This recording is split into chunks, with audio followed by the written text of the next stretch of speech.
You are listening to episode number 53 of the Everything Ham Radio podcast. Today we're going to be talking about stealth antennas. We're going to talk about some events and contests as well as some hamfests over the next 2 weeks and wrap it all up with some news from around the hobby. So stay tuned.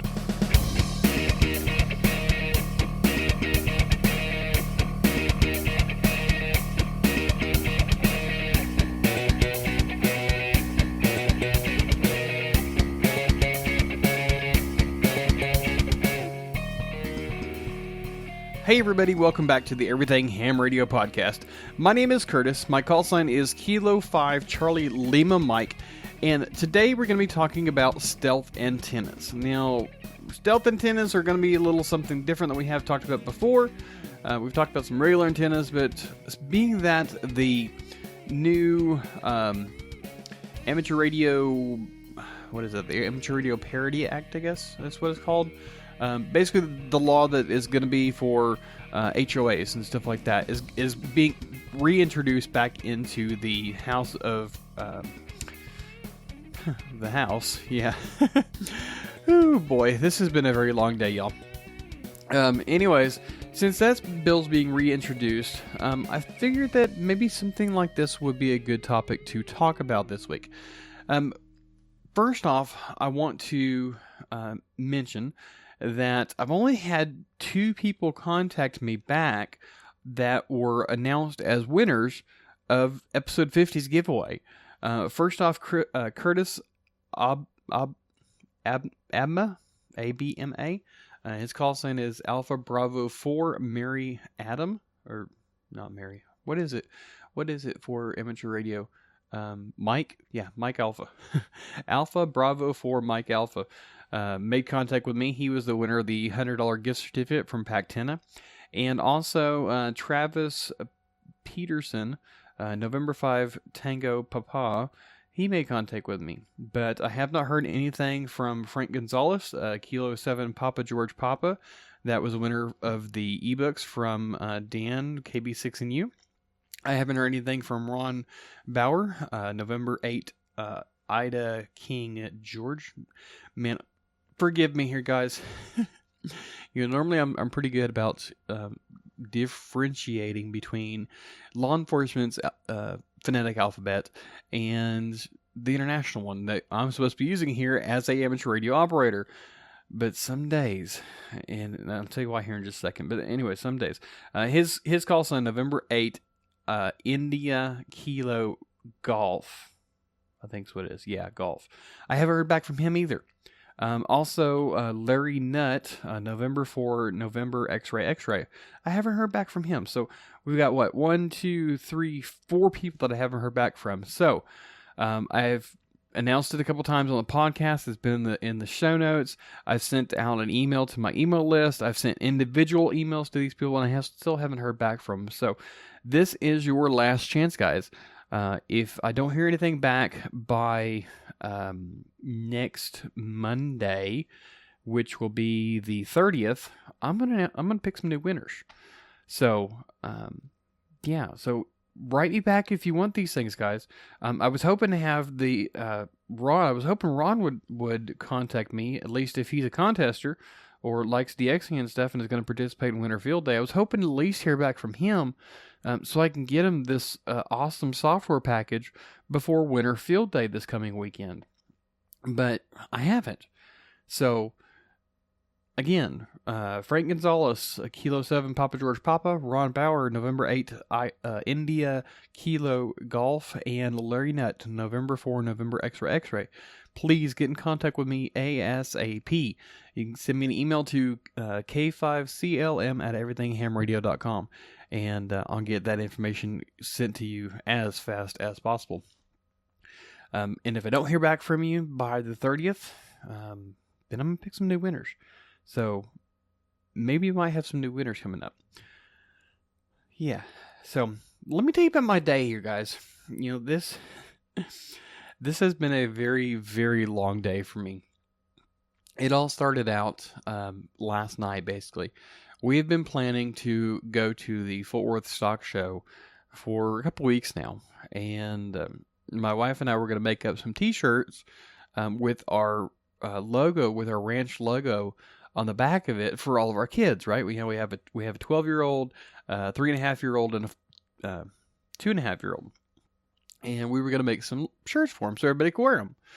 Well, we got our 12-year-old shirt done, but my wife, she hand painted that, and she didn't have time to do the rest of them for whatever reason.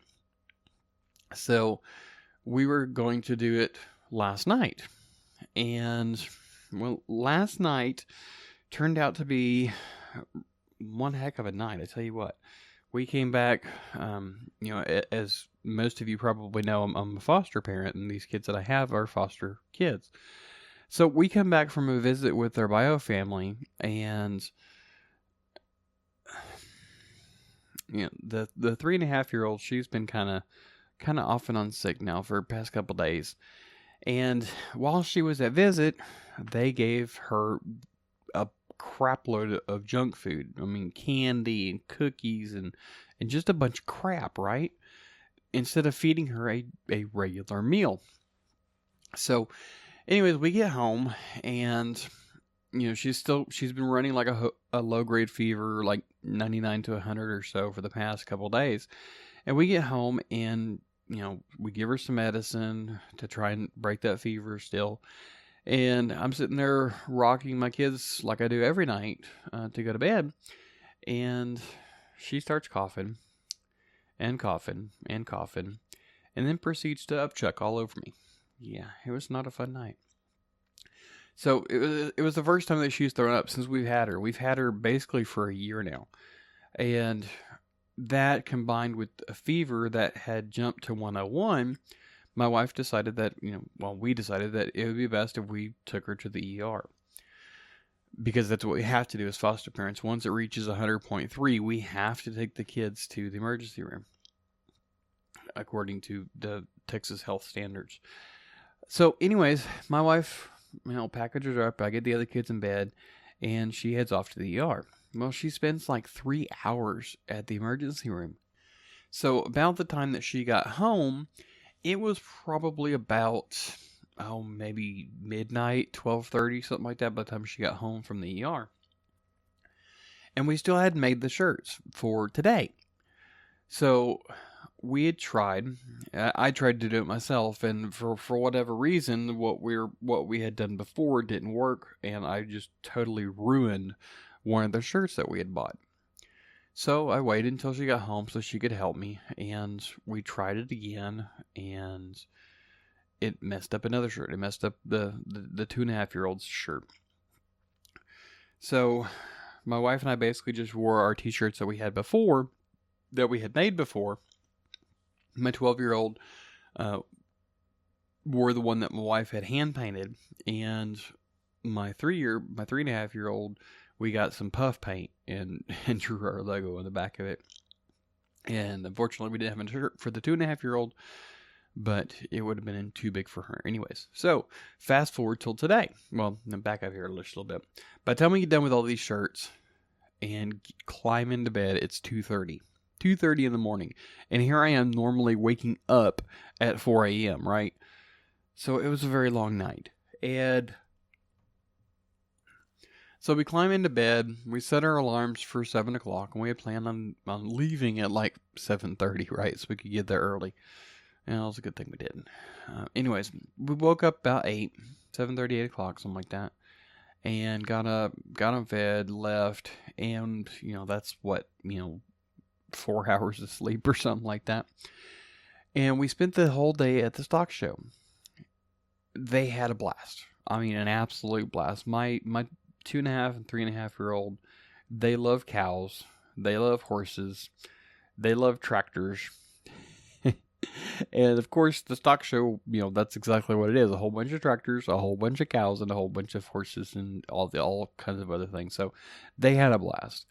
And my 12-year-old, she had a blast. I mean, she's really coming out of her shell. But anyways, so we just got home about 6 o'clock, got everybody fed, put everybody down for bed. And here I am. It is 9:30 on Tuesday evening, and I'm recording this podcast. I've already had to pause the recording like 3 times since I started this, having to yawn. So I'm hoping I can get through this while I'm still awake. So I guess let's go ahead and get started. Okay, so first off, let me just kind of preempt this a little bit, why we're talking about this. I mentioned it a little bit before, but the reason I'm doing this episode is because the Amateur Radio Parity Act was reintroduced to the House of Representatives here in the United States as H.R. 555, and it was introduced about 10 days ago. And the wording is exactly the same. Last year, when we talked about it, when it was originally introduced, it had passed the House with no problem, and it was waiting to go through the Senate, but it didn't make it to the floor before they adjourned for Christmas break. So this year it had to be reintroduced. Well, I just got looking on the ARRL website, and I see this thing that just popped up here today that it's already passed the House. It's passed the House and it's heading to the Senate just 10 days after it was introduced. It passed the House of Representatives this week on a unanimous consent under a suspension of House rules.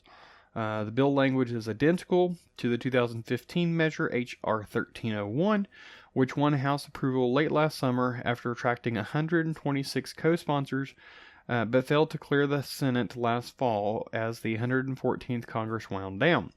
The new bill, again sponsored by Republican Adam Kinzinger out of Illinois, was introduced on January 13th, with initial co-sponsors of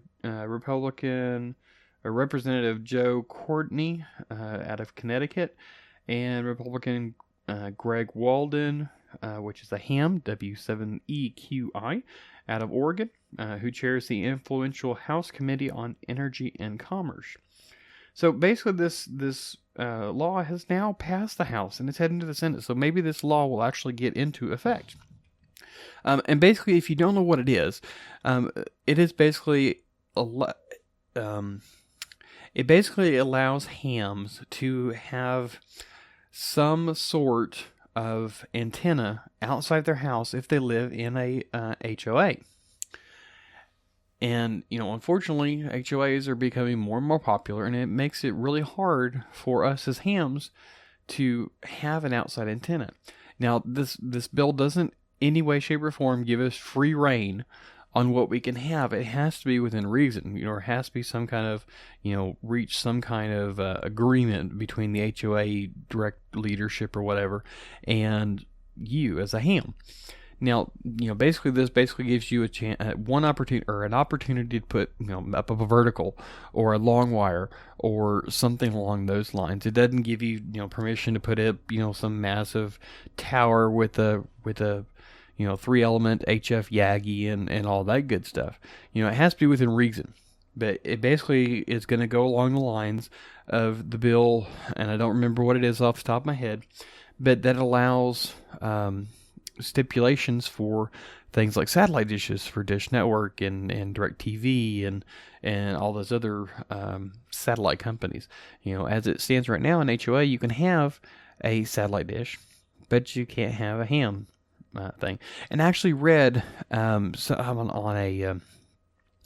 a forum, I believe, on QRZ, that I'm going to be talking about here in just a second, where somebody said that he lived in an apartment complex and couldn't put up an antenna because, for one, he couldn't put it up because he was renting and in the apartment complex, and he couldn't put it up, secondly, because the only thing they allowed on the outside of the house or on the outside of the apartment complex was satellite TVs. Or satellite dishes. That's it. Like, he couldn't even put up a over-the-air antenna outside.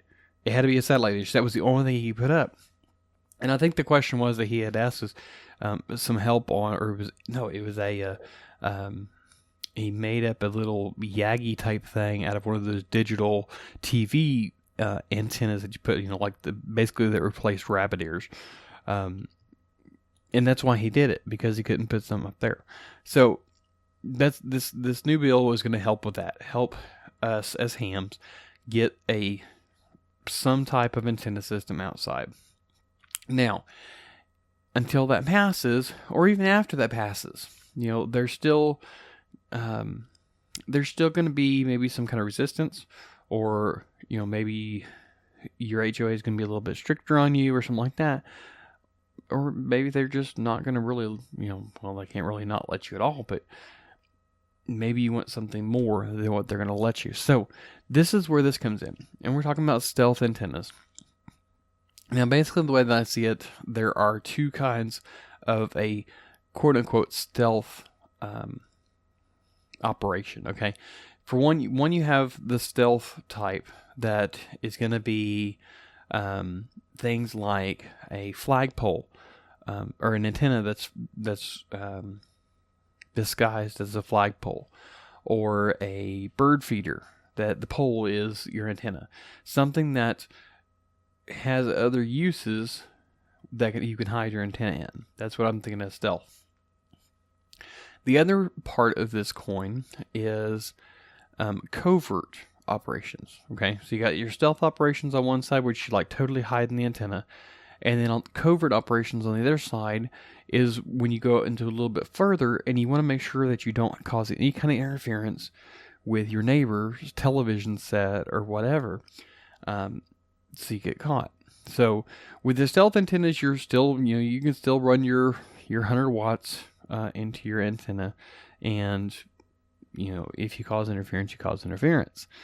On the covert side is more along the lines of running QRP, or extremely well hiding your antenna, or something along those lines. So, as I was doing the research and stuff for this, being that I didn't have to do anything like this, I can actually put up a 100-foot tower, or, a 5-element HF Yagi or whatever, if I wanted to, because I live in the country. But for those of y'all that are living under an HOA, you don't have that option. So I've had to do a lot of research on this, and I've read a lot of posts. I've read a lot of blog posts and forum posts and stuff like that, and got a whole bunch of different opinions. It doesn't seem like a whole lot of people agree on everything that's best. One person will say, well, this antenna is the best, and another person will say, well, this antenna is the best. And so I'm going to leave it up to you to try out.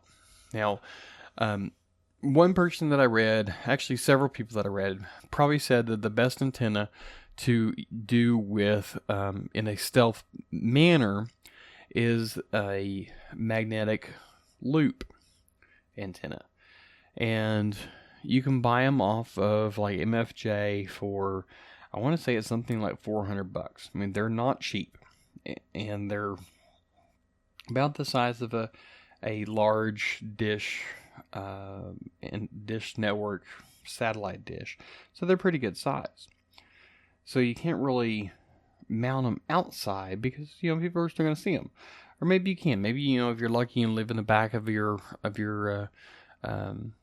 subdivision and there's nobody that lives behind you, maybe you can mount it in such a way where nobody could see it unless they were in your backyard. So that's one way to do it. The other way to do it is to put it in your attic.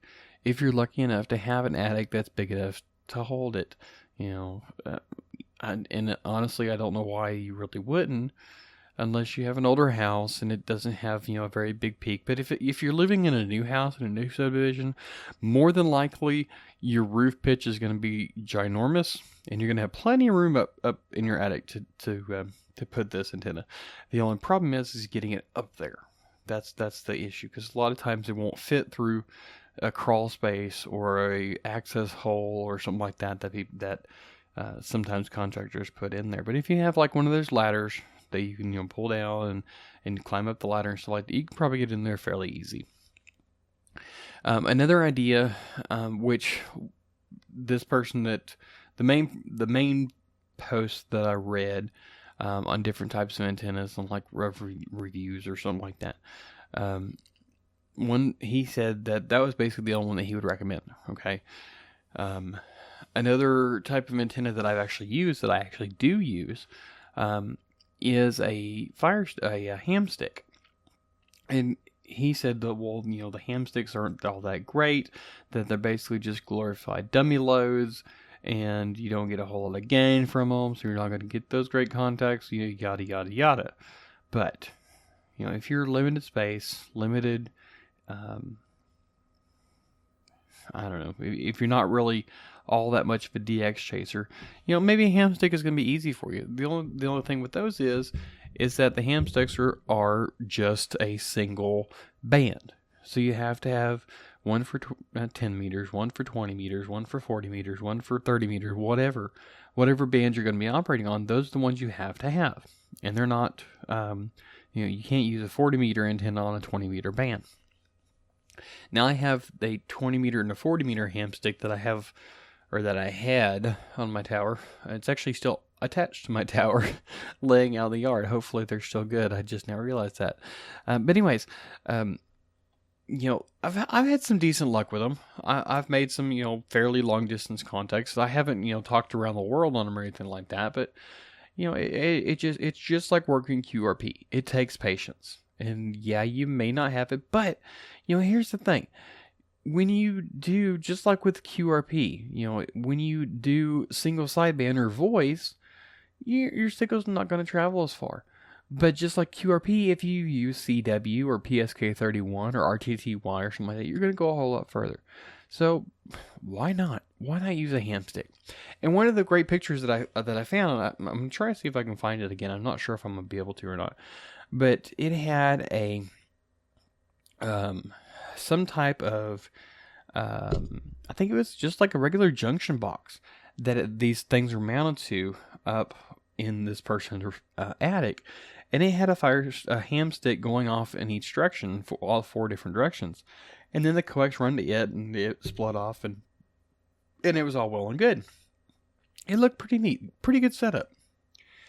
Now, another way to do it, especially when you're looking at an attic, if you have a big enough house, you can do like a long wire or an in-fed dipole, or just a random wire, or you can get like a G5RV mini, or something along those lines, or here you go, get a Pactina mini, awesome antenna, and I'll put a show note in there, in the show notes of today's episode, to pactina.com, so you can pick up your very own Pactina mini. These things are awesome little antennas, and they literally, when they're wound up, it literally fits in the palm of your hand.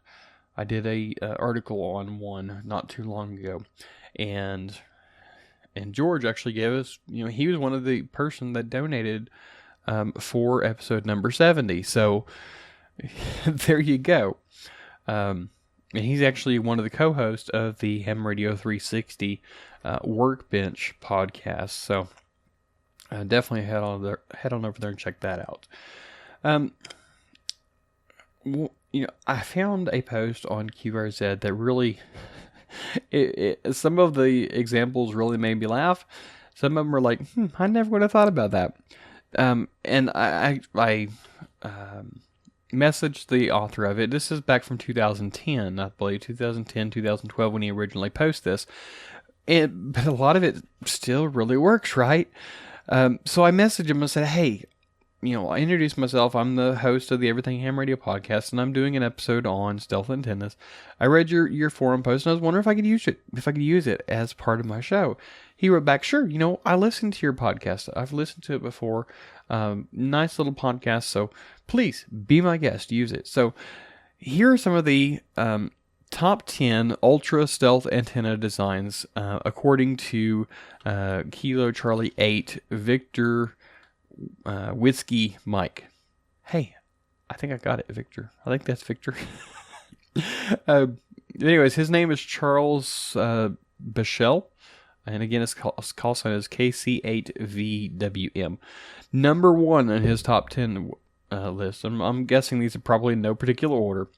But number 1, a weather instrument antenna.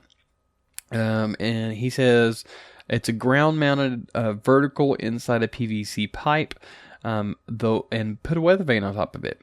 Put a cheap thermometer and a fake homemade rain gauge on the side of the PVC pipe for maximum effect. Or you can really even put your own weather station. You don't have to do a fake one anymore because weather stations are actually getting relatively affordable now.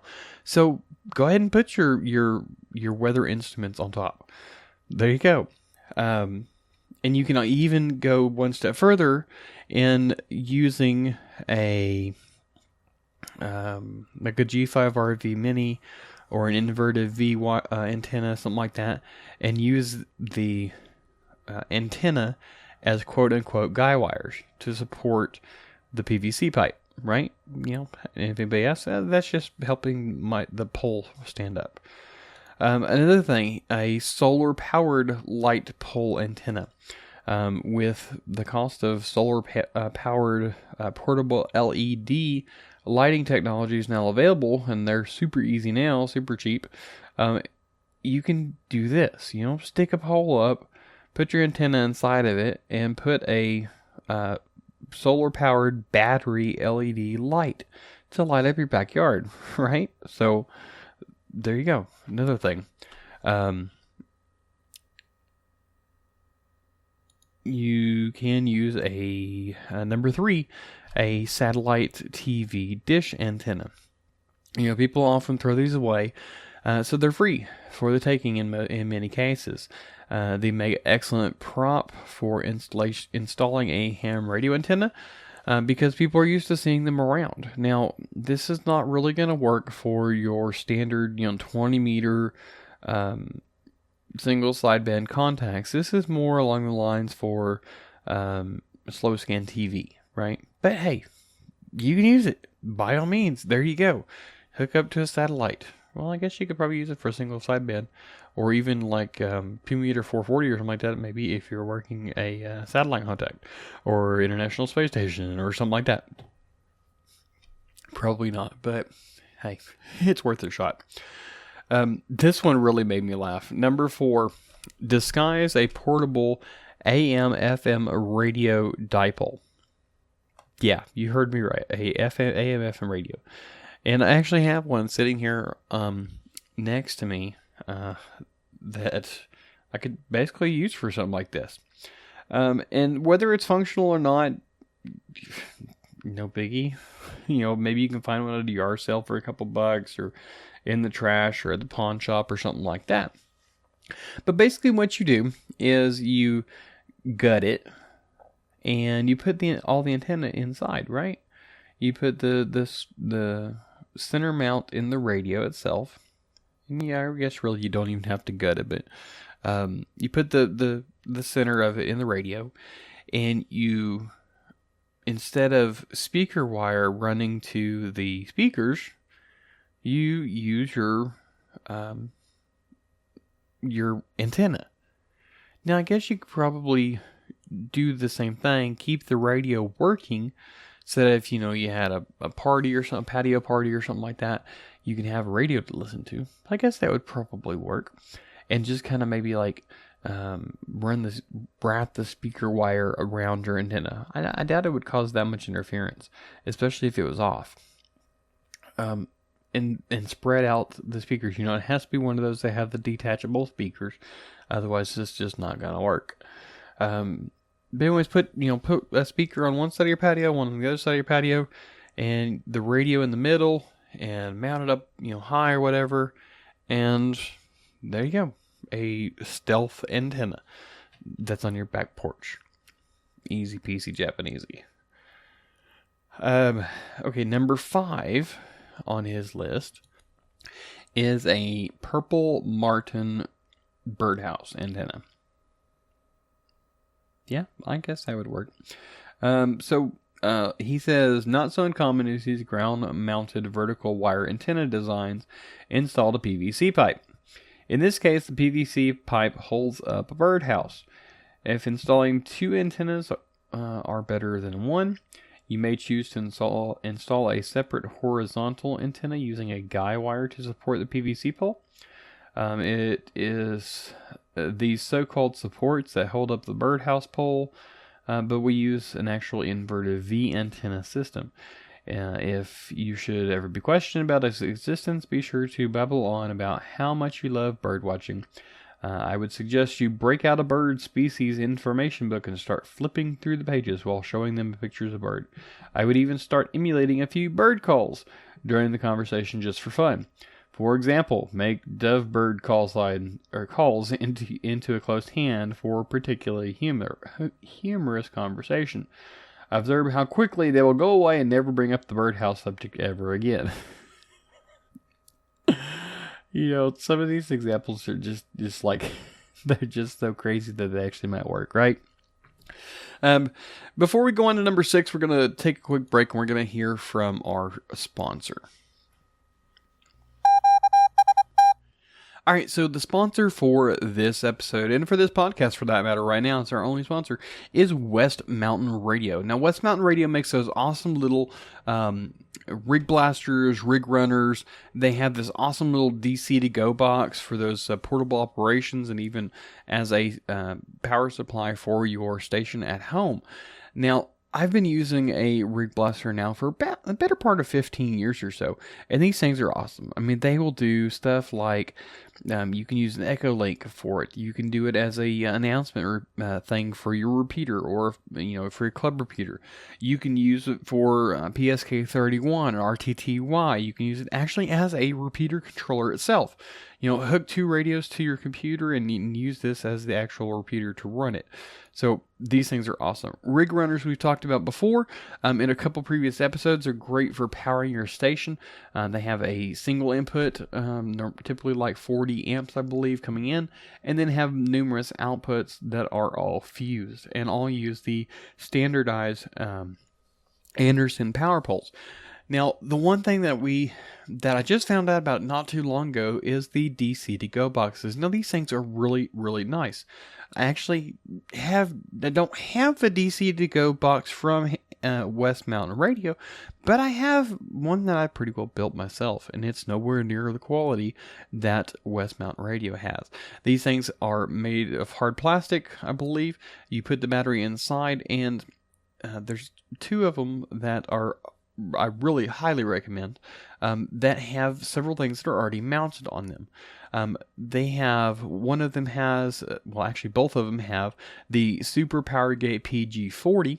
One of them has the Rig Runner 4007U, and the other has a Rig Runner 4008. The power gate itself basically provides you an uninterruptible power supply. Basically, you hook your power supply to it, you hook your battery to it, and then you hook your rig runner to it, or your radio to it if you just have one output. And this will detect if you lose AC power or your power supply goes out, and will automatically switch you to backup battery. Super awesome. And it actually even has a charging circuit built into it to charge the battery when you have AC power. So super, super awesome. And it comes with both of these. One of them, like I said, has the Rig Runner 4008. It provides 40 amps of DC power coming in, and it's spread out over 8 slots, and that's basically all it has. Now, for $20 extra, I believe it is what it is, you can get the Rig Runner 4007U, and I would highly recommend you do that if you're going to spend the money for a DC-to-go box. And they actually go down fairly cheap, I believe. I think the cheapest one is just under $100. But the one that I highly recommend is the one that comes with the Rig Runner 4007U. This 4007U is very nice. It has the 40 amps in, but it only has 7 slots instead of the 8 like the 4008 does. However, it does have some extra features. It has a digital load meter, so you can tell exactly what your load is at any given point in time. It also has a USB charging port as well, so you can charge your phone while you're at it. It has a solid-state push-button on-off switch and a automatic shut-off for high and low voltages. So if you get too much voltage coming out of your power supply for whatever reason, or your battery gets low, it's gonna automatically shut down your station to protect it. Now, both of these items, the power gate and the Rig Runner, are mounted onto the side of the box. And all you got to do is drop a battery into it, hook up the leads, and you're ready to go. Now, there is some links in the show notes to these 2 separate things. The one with the Rig Runner 4008, $249.95, and the 4007U is $269.95. Like I said, $20 extra, and the 4007 has so much more stuff on it. So if you don't need all 8 output ports, definitely go with the 4007. I highly recommend it. And if this doesn't fit your fancy, you can even custom make your own.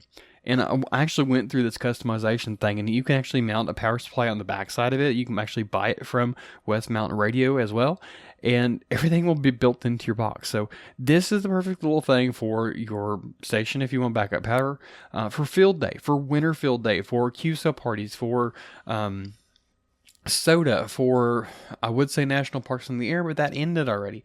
But all these different contests and stuff, this thing would be absolutely perfect for. So make sure you head on over to West Mountain Radio and check that out. Super easy way to get there, and you actually get a free gift if you buy using a coupon code that you can find if you go to everythinghamradio.com/WMR.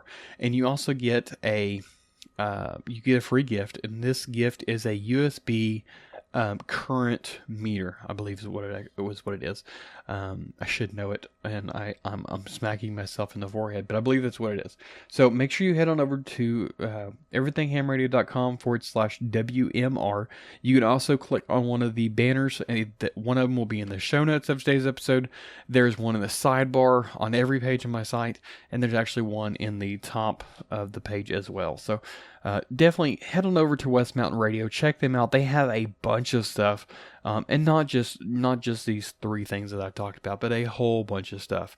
So head on over there, check them out right now. And again, thank you, West Mountain Radio, for being a sponsor for this podcast. All right, so back to the topic of today. Today, or next on the list, and this one is especially for all you fishermen out there, a fishing rod prop antenna. Just take a simple 20-foot crappie pole, prop it up against your house, patio, fence, deck, or balcony, or whatever, and that's that's basically it. To disguise your antenna, you could simply surround the bottom of the crappie pole with some old fishing tackle box, portable cooler, fishing net. All this can help you provide cover, I guess you could say, for your stealth antenna and maximize the visual effect. And it also looked pretty good too. Of course, only you will know that the black fishing line on the pole is actually the wire used for a vertical antenna design. Multiband operation can be achieved simply by installing a remote antenna tuner or matching network hidden inside the cooler, which is placed beside the antenna. So there you go. Feel free to install a really nice fishing lure or hook at the end of the antenna too, as I suspect this design will catch a really big fish in the DX pileups. that really is actually a pretty good idea. I never really would have thought about doing something like that, but actually it'd be kind of cool. Got a nice little fishing tackle area set up on the side of your house, and if everybody knows that you love to fish, and that line that comes out of it is actually an antenna, that's a pretty good idea. Number 7, the tire swing vertical. This is simply a regular rope and a tire hanging down from a high location in a tree. Go ahead and attach the rope to a small tire so it looks and functions just like an ordinary tire swing. Try to locate the tire close to the ground, as your feed line will need to enter through a hole drilled into the bottom of the tire and connect your vertical antenna wire to. The vertical antenna should be the same color as the rope if possible. Black rope or wire is a good choice. The antenna should be somewhat woven into the rope strands before installation. A matching network and remote antenna tuner can be built right into the tire itself if desired.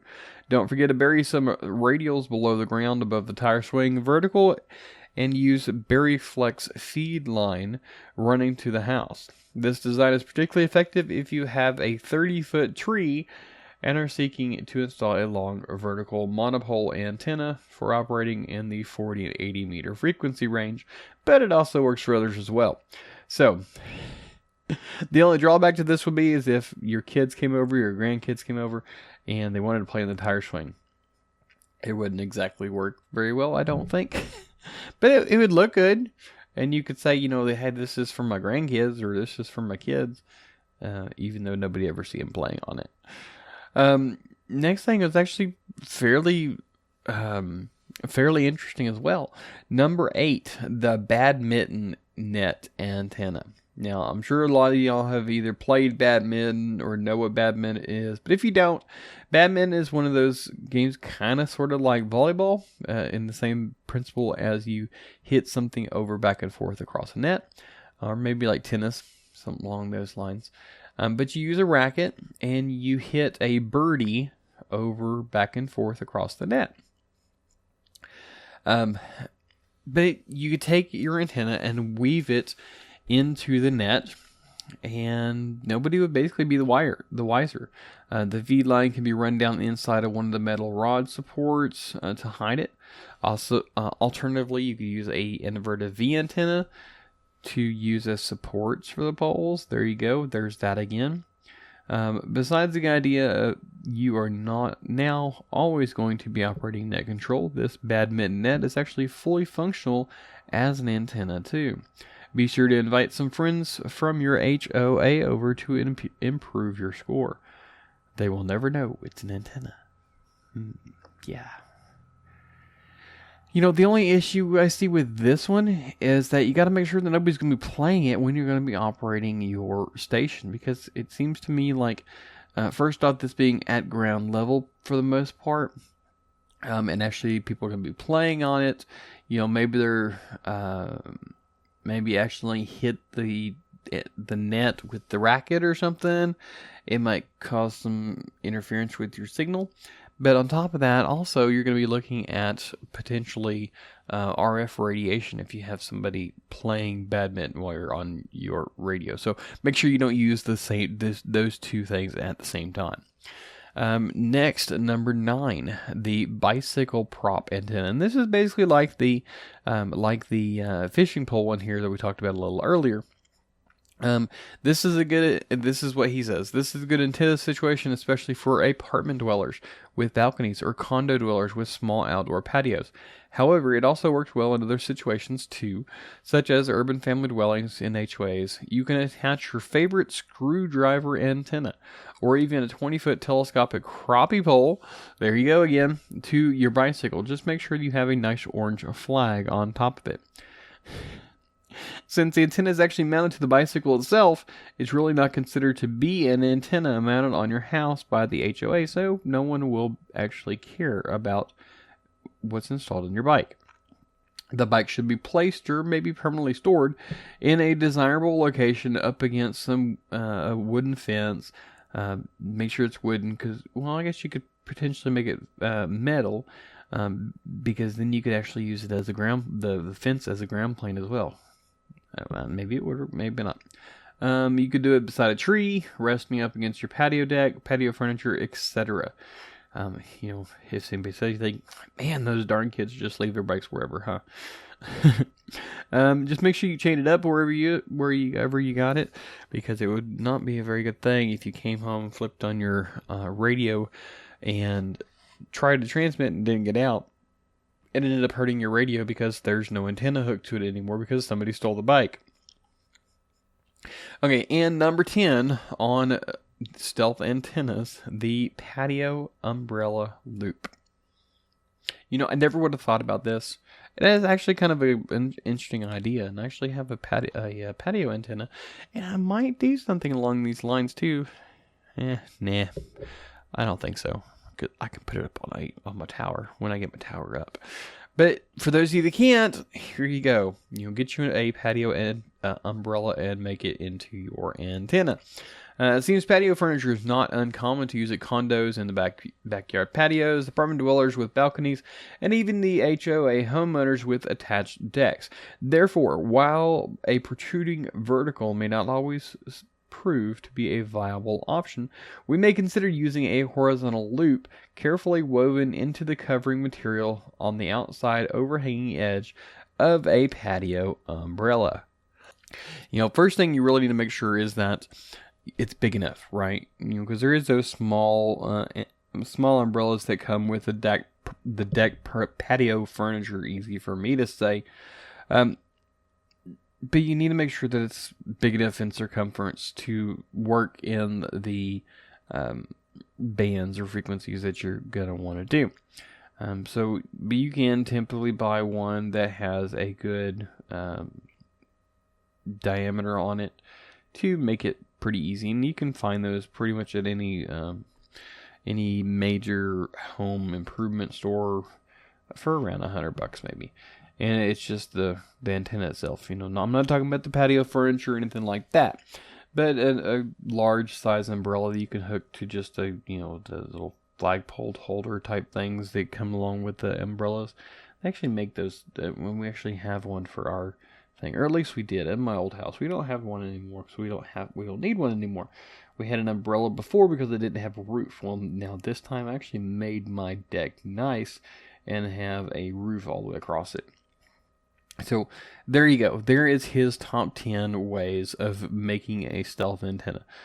Any of y'all try these? Please make sure and let me know.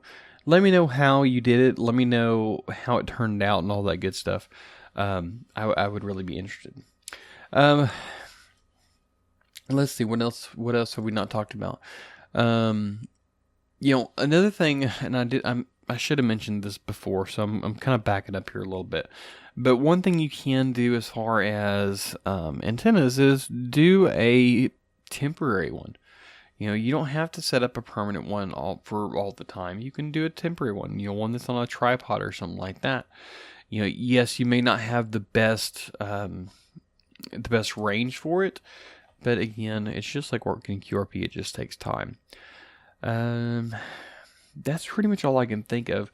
I have a couple links to Amazon using my affiliate links on the show notes of today's episode for some books. Most of them are provided by the ARRL. The Small Antennas for Small Spaces book there, published by the ARRL, is a pretty good book. I actually got that free one time with my membership renewal. The ARRL antenna book for radio communications is a softcover, and it's probably the most expensive in this list. The ARRL Portable Antenna Classics. And I put this one on here because, even though you may not be moving your antenna in your stealth operations for your home station that's in an HOA, but, there's several ideas that you can put in to work with some other reason that you're looking for it. So, if you have a handheld Yagi or something like that, maybe you could do that. And then last but not least, Stealth Amateur Radio, Operate from Anywhere by Kirk Kleismith. I guess that's what that is. I also found a really neat PDF file entitled Stealth Antennas, and it's just a sample of a book. And I've looked everywhere for the book, and I'm not sure if it's in publication anymore or not.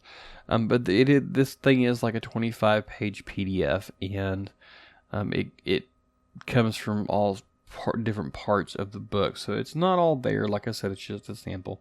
But you can download that, and there's some pretty decent information on there.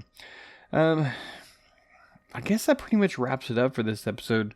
And I know I didn't mention this before. I really got to work on my introductions, because I keep forgetting to say this, and I don't think I said it at all last episode. But you can find the show notes of today's episode at everythinghamradio.com/podcast/53. That's the number 53. So, I guess that's pretty much it. Let's go ahead and move on to our next segment. Alright, so next up, we're going to be talking about some upcoming events. All the times I'm going to give in here, unless otherwise specified at the time of when I'm saying it, are in Zulu time. And all the information that are in this segment was taken from the WA7BNM contest calendar. So, let's get started. On the 27th, from 2200 hours to the 2200 hours on the 29th, is the CQ 160 meter contest on CW. Montana has its QSO party on January 28th from 0 hours to 2400 hours. On the 28th from 600 to the 29th at 1800 is the REF contest on CW.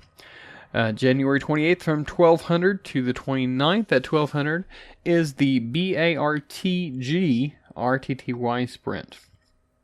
On the 28th from 1300 to the 29th at 1300 is the UBA DX contest on single sideband. And the 28th from 1900 hours to 1900 hours on the 29th is Winter Field Day. We actually did a couple episodes back. I believe it was episode number 51.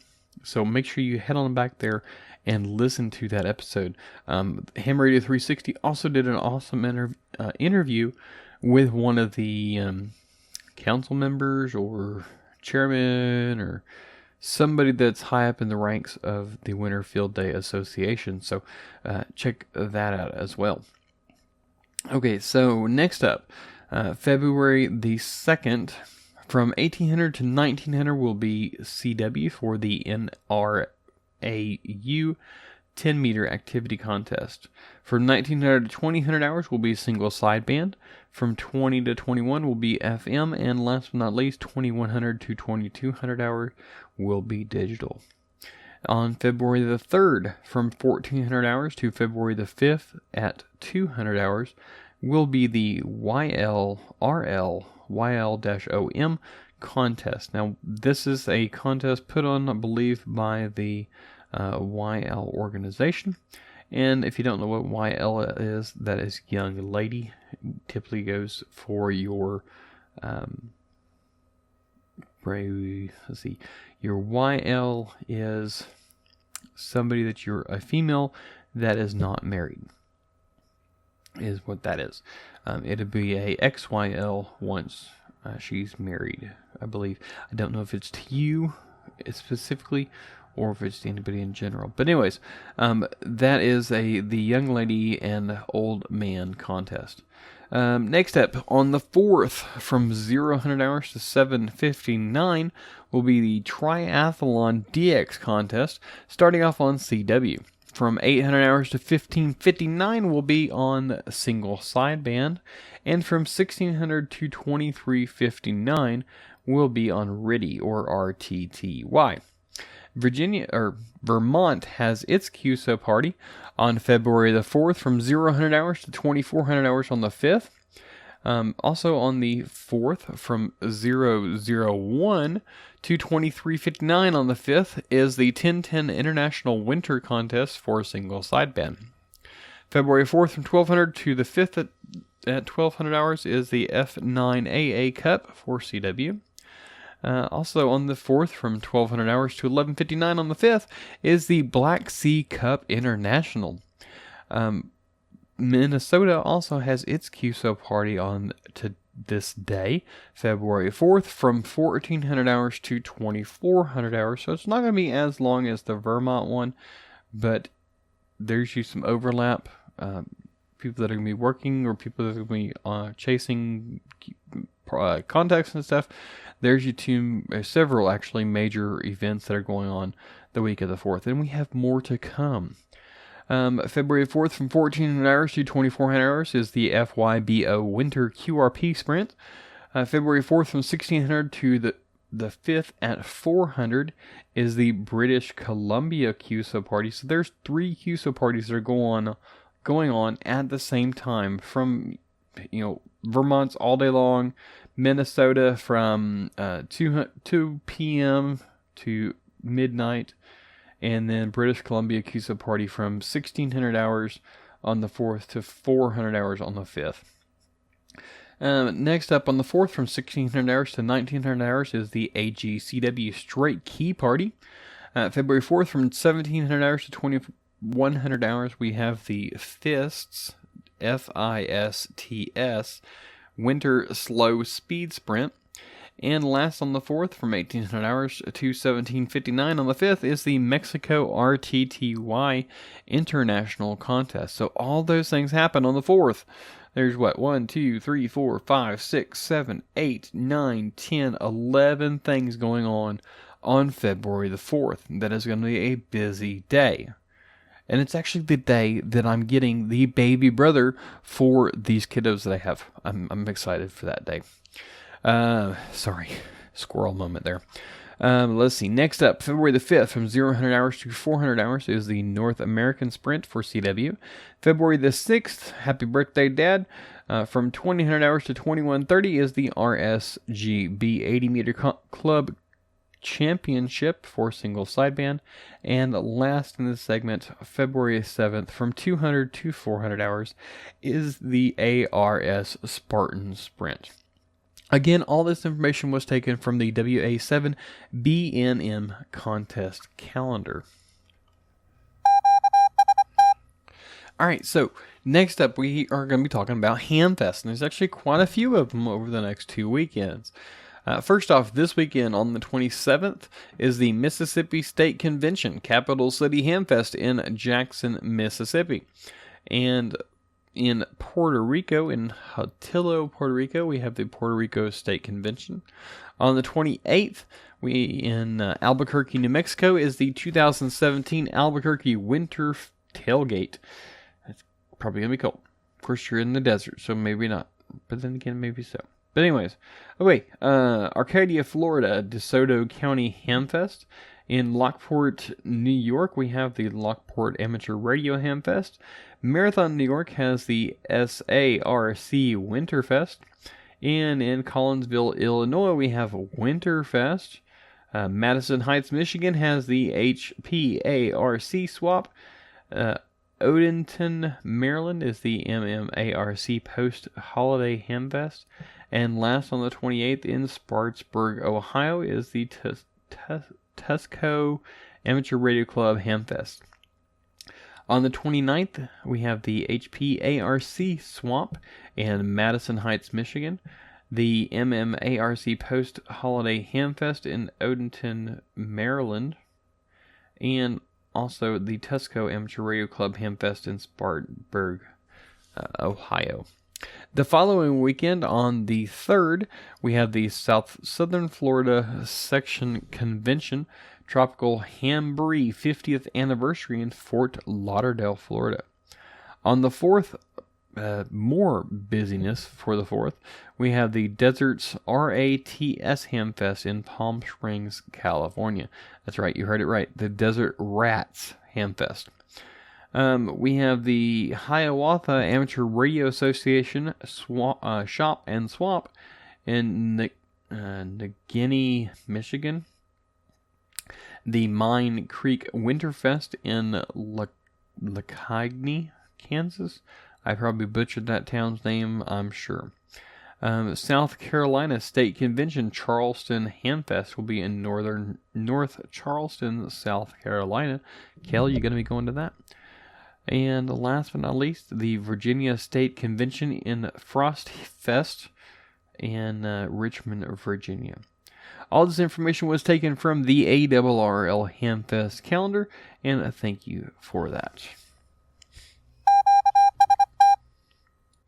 Alright, so in our news for this episode, how many of y'all are ready for Hamvention?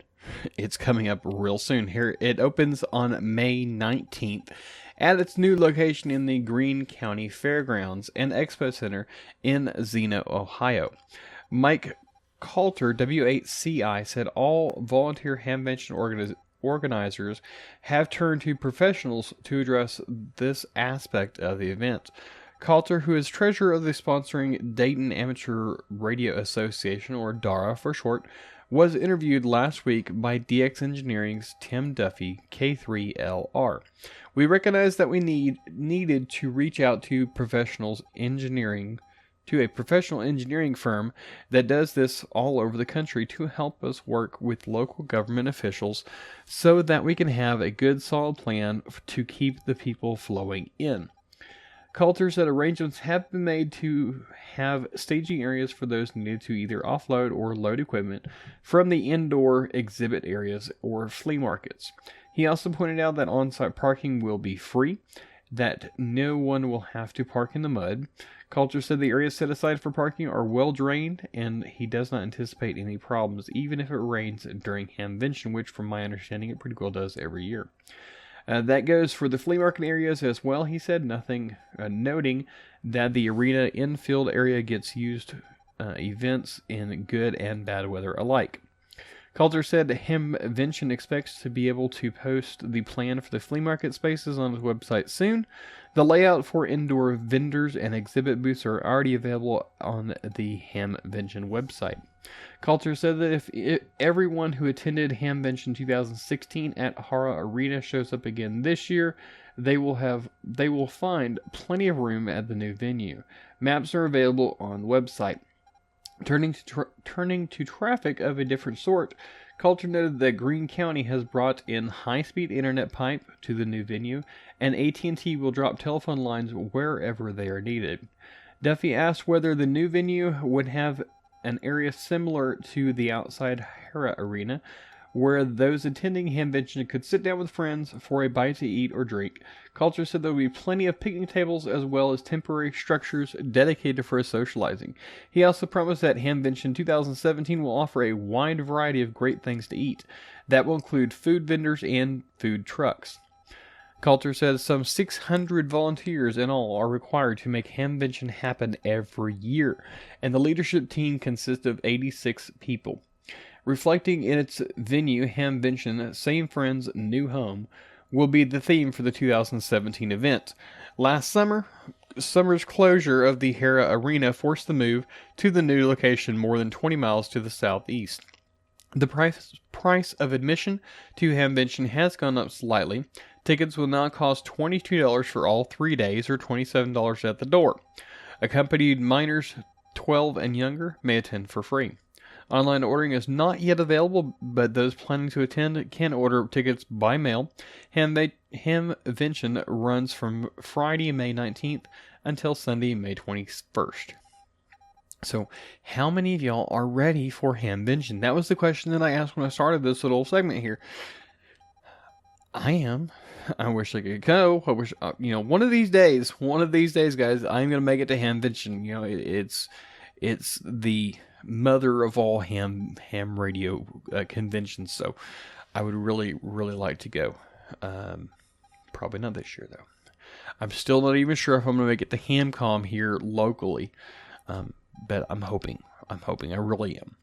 Okay, so next up in the news, we are talking about several CubeSats with amateur radio payloads that were deployed from the International Space Station.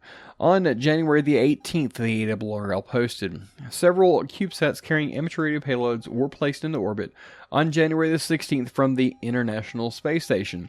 6 CubeSats delivered to the ISS in December were deployed from the Kibo airlock using the new JEM Small Satellite Orbital Deployer. Satellites carrying amateur radio payloads include the ITF-2, the Wasaga Sat-3, AOBA Volux 3, and 2-pod, including Tancredo-1. University of Tsukuba designed and built the ITF-2 with a downlink of 437.525 MHz. Wasada Sat-3, a project of Wasada University, downlinks CW and FM telemetry on 437.29. The AOBA Volux 3 downlinks GMSK telemetry on 437.225. The Tascaro-1, a Brazil middle school project, will transmit AFSK on 437.2. The Japan Aerospace Explorationary Agency has posted a video of the launches and related activities. So, bunch of brand new little CubeSats. And one of them from a middle school. Really? A middle school built a satellite. That is awesome. That is amateur radio at its finest, I've never actually worked a satellite before, but I think it would be interesting. And now that there's so much more out there, if you haven't, try it. Give it a shot. I can't, but one day, just one day, maybe I will. Last but not least, I'm talking about a video that I saw. Some of y'all might have seen it. If y'all follow on Ham Radio 360 group, you will have seen this, and you'll need to head on over to the show notes of this episode. Scroll all the way down to the bottom of the show notes, and I've embedded a YouTube video. This YouTube video is put on by Land Ops, I believe, is the author of it. And basically what they've done is they use ham radio mesh net in their training, I guess you could say. Far out in the middle of nowhere, very little cell phone coverage at all, and they set up a ham radio mesh net to talk to different points in their activity. And they use IP phones. They do several other things.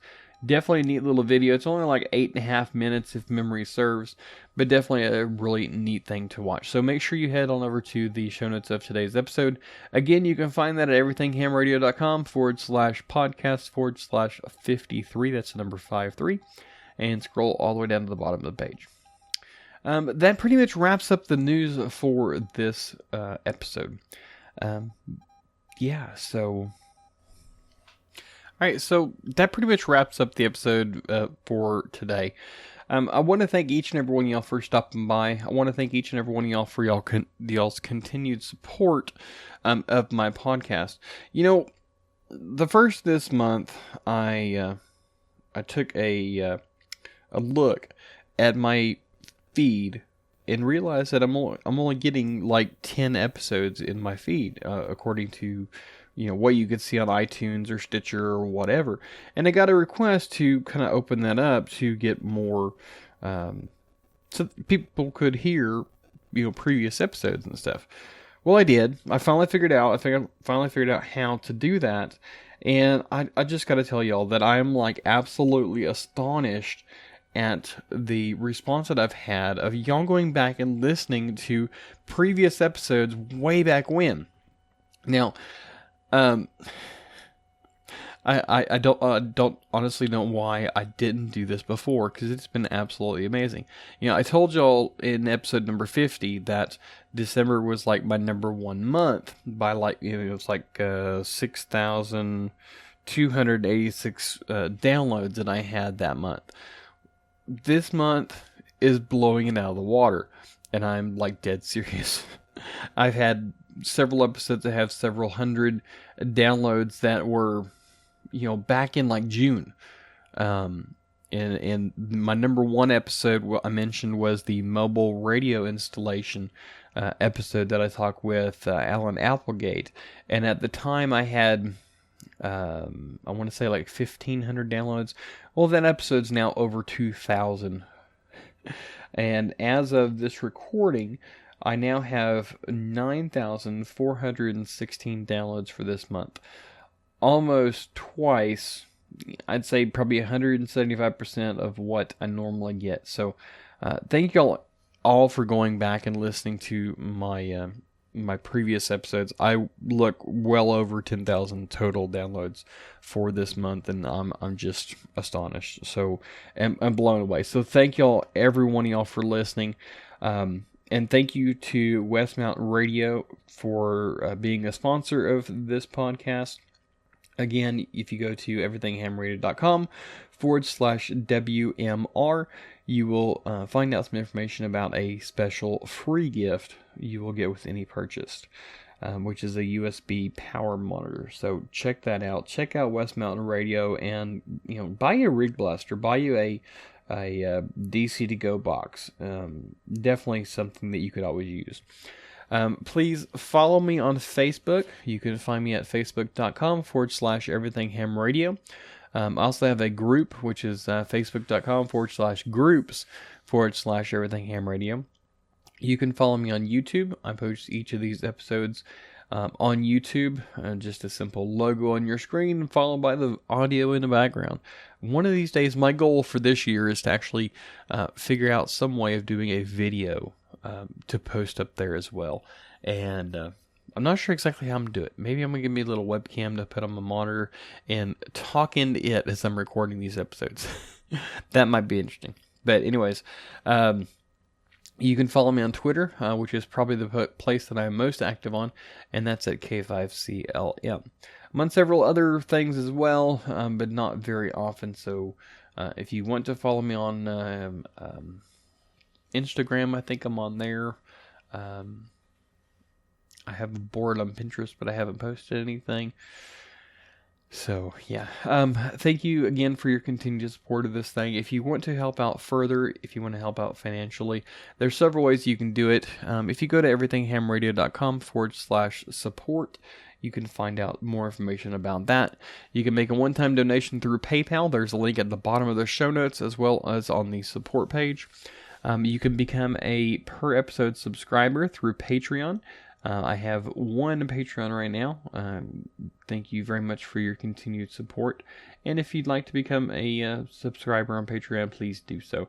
You can make a per episode donation of $1, $5, $10, and a couple others on up. You could also simply shop on Amazon using my affiliate link. All you have to do, just go down to on the support page, click on Amazon. There's a link there, and that will take you to Amazon. And you can anything you purchase, I'll get a small finder's fee. If you would like to receive emails on when I publish a new podcast episode or a new blog post or a special announcement or something like that, super easy to do. Again, you can go to the bottom of the show notes and do it, or you can go to everythinghamradio.com/subscribe and sign up for the newsletter. I've had a lot of people join the my email list here recently.